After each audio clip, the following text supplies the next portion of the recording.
डूम के मरने के बाद भी एवेंजर्स की एक चिंता ख़त्म नहीं हुई है। वो क्या है वो चिंता, आज की इस वीडियो में हम यही देखने वाले हैं। और कैसे डूम के मरने के बाद भी एक मिशन बचा हुआ है एवेंजर्स का, वो देखने वाले हैं। तो चलिए आज की इस सीक्रेट वॉर्स एक्सप्लेन वाली वीडियो को, यानी कि एक थ्योरी वाली वीडियो है ये, तो इसको स्टार्ट करते हैं।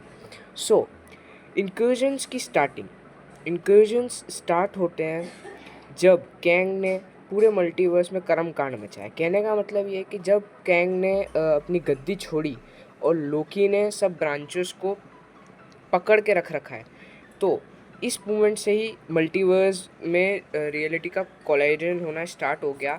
एंड जब doctor strange multiverse of madness में डॉक्टर स्ट्रेंज डार्क होल्ड का यूज़ करते हैं बिना ये जाने कि इससे कितना बड़ा कोलाइजन हो सकता है, कितनी जाने जा सकती हैं, कितने यूनिवर्सेस बर्बाद हो सकते हैं, इसी के कारण इंकर्जन्स की शुरुआत होती है। तो फर्स्ट ये जो इंकर्जन होता है वो 616 यूनिवर्स से 838 यूनिवर्स का होता है, जहाँ पे इल्यूमिनाटी 838 यूनिवर्स में हीरोज़ रह चुके हैं, यानी कि रहते हैं अभी भी। एंड स्ट्रेंज जानता था कि अगर हमें इन इंकर्जन्स को रोकना है तो हमें एक अल्टीमेट सेक्रीफाइस चाहिए। अब स्ट्रेंज को मालूम था कि मैं को इन इंकर्जन्स को रोकना है, बट मैं करूँ क्या। तब उसको मालूम पड़ता है कि डॉक्टर डूम एक दूसरी रियलिटी में जानता है एक तरीका जिससे कि वो इंकर्जन्स को रोक सकता है। और यही बात के लिए डॉक्टर स्ट्रेंज चाहता है कि मल्टीवर्स बैलेंस रहे। लेकिन जो डॉक्टर डूम है वो ये चाहता है कि मल्टीवर्स बैलेंस ना रहते हुए मल्टीवर्स एक पूरे एक यूनिवर्स में, एक वर्ल्ड में कन्वर्ट हो जाए, यानी कि बैटल वर्ल्ड, और उसका राजा मैं रहूँ। I am the conqueror of that universe. लेकिन हमारा जो डॉक्टर स्ट्रेंज है वैसा होना नहीं चाहता है। तो डॉक्टर स्ट्रेंज क्या, तो डूम को पावर्स कैसे मिली। डूम अब एक बहुत गॉडली बीइंग बनने के लिए उसने क्या करा कि बियॉन्डर की जो पावर्स थी उसने वो कलेक्ट करी, एंड यानी कि उसको मार कर या फिर जो भी उसने करा वहाँ से उसने पावर्स ली, और वो गॉड लेवल एक क्रिएचर बन चुका है। गॉड के बहुत पास है वो। अब कहने का मतलब है कि गॉड की पावर्स और उसकी पावर में कोई भी मतलब कमी नहीं है, ये कह सकते हैं हम। तो अब क्या होता है कि उससे एक वर्ल्ड की ज़रूरत है रूल करने के लिए। गॉड तो वो बन चुका है, बट उसे एक वर्ल्ड की ज़रूरत है। एंड जो रीड रिचर्स है कि फैंटास्टिक फोर कैसे कनेक्टेड है। रीड रिचर्स जो है ना, उसने डूम के ऊपर एक ट्रैकर लगा रखा है। ये ट्रैकर उन्होंने तब से लगा रखा है जब से डॉक्टर स्ट्रेंज मल्टीवर्स के बारे में जानता भी नहीं था। और ये जो कहानी है फैंटास्टिक फोर और डूम की, ये पहले की है, बहुत पहले की है, जब तक डॉक्टर डूम मल्टीवर्स के बारे में कुछ नहीं जानता था। तो रीड टीचर्स ने डूम के ऊपर एक ट्रैकर लगा रखा था डूम के सीक्रेट प्लान्स पता करने के लिए। और जो सीक्रेट प्लान थे उसके वो ये थे कि वो बैटल वर्ल्ड क्रिएट करा था। एंड आई थिंक आगे आने वाले प्रोजेक्ट्स में इन्हें कुछ ऐसा दिखाना चाहिए मार्वल वालों को कि लाइक जैसे हल्क वर्सेस वुल्वरीन की कोई एक मूवी आनी चाहिए, जिसमें कि वुल्वरीन भी एक अलग यूनिवर्स से गिरा और हल्क भी एक अलग यूनिवर्स का हो, जिसमें कि वो फाइट करें। इस टाइप की मूवी आनी चाहिए। उससे होगा ये कि हमें इंकर्जन्स और अच्छे से बता पाएंगे कि वो से इंकर्जन का शिकार होते हुए वहाँ आते हैं, वहाँ से फिर वो इंकर्जन का शिकार होते हुए कहीं और गिरते हैं एंडिंग में। उसके बाद एक नई मूवी आती है वर्ल्ड वॉर हल्क, उसमें वो हल्क वहाँ पे जाता है एंड वहाँ पे देखता है कि वहाँ पे एक बहुत बड़ा मैच हो रहा है, उसमें वो लड़ता है एंड दैट ऑल। जो भी वर्ल्ड वॉर हल्क की कहानी है वो, इस टाइप के कुछ प्रोजेक्ट्स मार्वल को लाने भी चाहिए। इसी के साथ साथ अगर हम हमें थ्योरी पे आगे बढ़े तो जो इल्यूमिनाटी है, अब इंट्रोड्यूस होता है इल्यूमिनाटी कोई दूसरे यूनिवर्स का, जो मल्टीवर्स में मैडनेस में हो रहे थे, मैं उनकी बात नहीं कर रहा हूँ। दूसरे वर्ल्ड का इल्यूमिनाटी तो ये जानता था कि डॉक्टर डूम तो है, वो तो एक थ्रेट है ही, पर साथ ही साथ डॉक्टर स्ट्रेंज भी उनके लिए एक बहुत बड़ा थ्रेट है, वो लोग ये मानते थे। ऑल्सो इसी के साथ साथ एक्समैन की टीम, यानी कि जिसको जेवियर चार्ल्स क्या बोलते हैं लीड करते हैं, वो टीम जाके इल्यूमिनाटी की टीम से मिक्स हो जाती है इस वर्ल्ड, अपनी अपनी टाइमलाइंस को, अपने अपनी रियलिटी को बचाने के लिए। ये होना चाहिए इस थ्योरी के हिसाब से। और आगे जो है कि डॉक्टर स्ट्रेंज जो है वो अवेंजर्स को जाके कहे कि आप लोगों की ज़रूरत है हमें।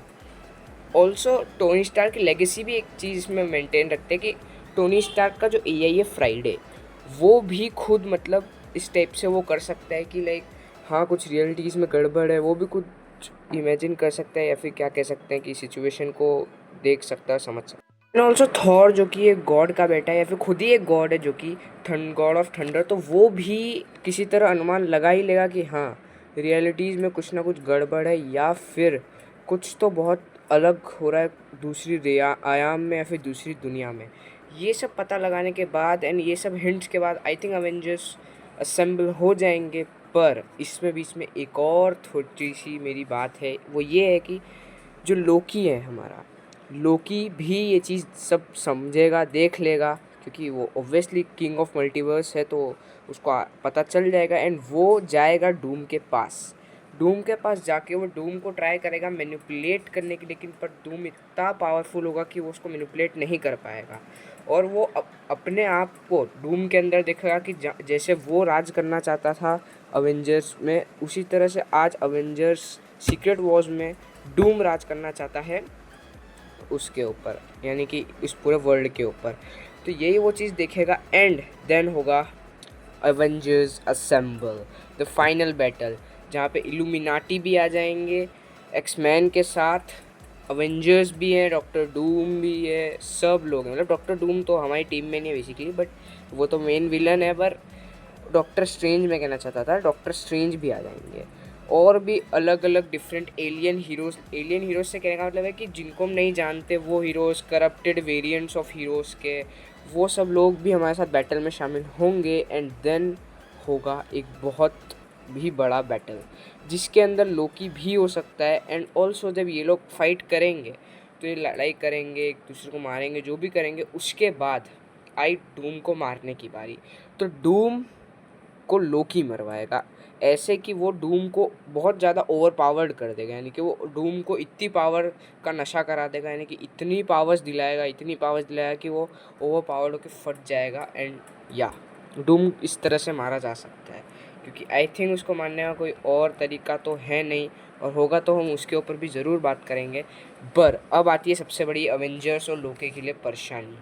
डूम ने मरते मरते भी पूरा जो मल्टीवर्स था उसको ऐसा डिस्ट्रक्ट किया है, ऐसा कुछ रियलिटीज़ में वो करा है कि अब वो रियलिटीज़ वापस जोड़ी नहीं जा सकती, सब कुछ वापस ठीक नहीं किया जा सकता, सब कुछ बिखर चुका है बेसिकली।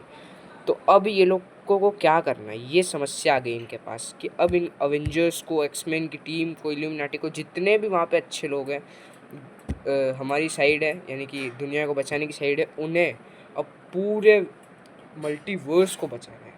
तो वो क्या करेंगे, क्योंकि मल्टीवर्स अब डिस्ट्रक्ट होने वाला है। एक बार मल्टीवर्स डिस्ट्रक्ट हो गया यानी कि सबके सब मारे जाएंगे। तो आई थिंक इस पॉइंट पे जो लोकी है, doctor strange and Reed Richards हैं, वो डूम की ही जो पावर्स हैं, डूम ओवर पावर होकर फट गया था, तो उसी की पावर्स से वो लोग एक नया यूनिवर्स, एक नया वर्ल्ड क्रिएट करेंगे।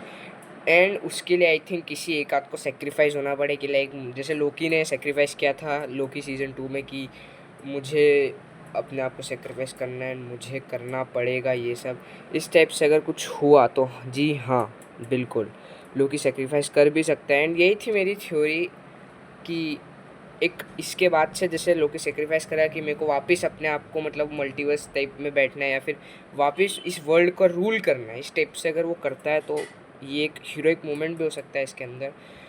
और बर्थ होगा एक नए यूनिवर्स का, एमसीयू रिबूट होगा, रिबूट होने के बाद जैसा कि हम एक रूमर्स आ रहे हैं कि अवेंजर्स वर्सेस एक्समैन की लड़ाई होगी। तो बताइएगा इस आपको वीडियो कैसी लगी एंड लाइक कीजिए, शेयर कीजिए, सब्सक्राइब कीजिए। नया यूट्यूब चैनल खोला है, प्लीज़ सपोर्ट करो भाई लोगों, प्लीज़ सपोर्ट करो मुझे। आपके लिए ऐसे मूवी रिव्यूज़ लाता रहूँगा, सब कुछ करता रहूँगा, प्लीज़ सपोर्ट मी। एंड अगर आपको स्ट्रीट लेवल अवेंजर्स यानी कि डेयर डेविल, एको, इन सब के ऊपर इनका फ्यूचर जानना है, वो वीडियो देखनी है, तो प्लीज़ आप कमेंट्स में बताइए। या फिर आपको गॉडजिला एक्स कॉन्ग 3 के बारे में जानना है, उसकी थ्योरी सुननी है, तो प्लीज़ बताइए। एंड कैसी लगी आपको मेरी थ्योरी ज़रूर बताइएगा। थैंक यू, आप लोगों का सपोर्ट बनाइए रखिए, बाय।